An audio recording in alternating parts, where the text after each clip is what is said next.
Tonight we're finishing our investigation into the rise and fall of malls in central Alabama. WVTM 13 Scott Carpenter has spent months looking into several malls and shopping centers in our state. Yeah, he talks with a business consultant and mall owners and retail developers about the current state of shopping.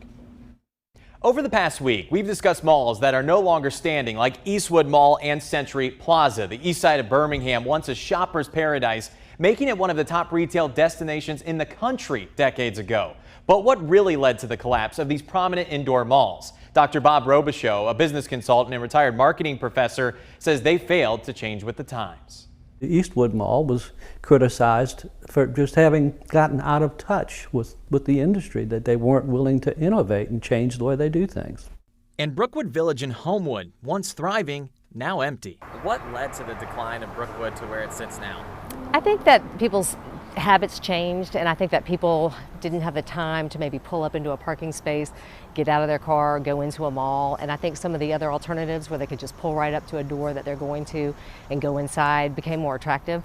Homewood City Councilwoman Jennifer Andrus is really referring to the Summit there, and the owners of the Summit say their business is thriving. They say being an open-air shopping center where customers can have an experience sets them apart. They have stores unique to Alabama, places to eat, and entertainment options like AMC Theater. Mike White is now in the retail business, but used to be the manager of River Chase Galleria. He says the Summit was unbeatable competition.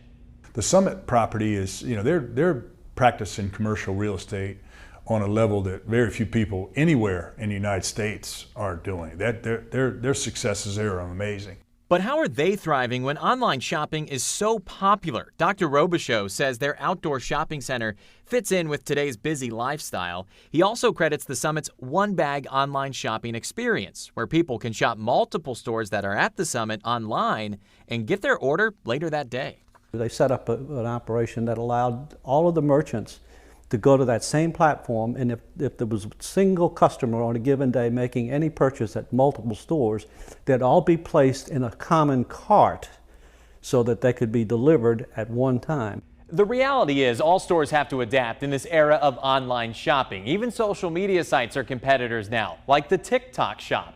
Dr. Robichaux says online sales were going up even before the pandemic, but he says malls aren't dead, they just need to reinvent themselves. Well, they're going to have to change. There's an industry life cycle concept, and most people who study retailing would say the malls are in the decline stage. And we might be seeing some progress as so many malls across the country have started changing. Placer.ai, a company that provides location analytics, says over the past year, foot traffic at indoor malls is up 8.6%. Outdoor shopping centers seeing a 6% boost in traffic, and outlet malls up more than 5%. More people now going to malls, but retailers will need them to open up their wallets. Robichaux says research indicates nationwide mall sales revenue is down 4% per year since 2019, employees down 5.5% per year over that same time period, and the number of malls down 3% per year since 2019.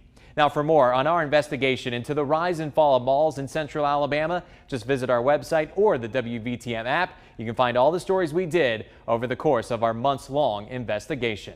Scott Carpenter, WVTM 13.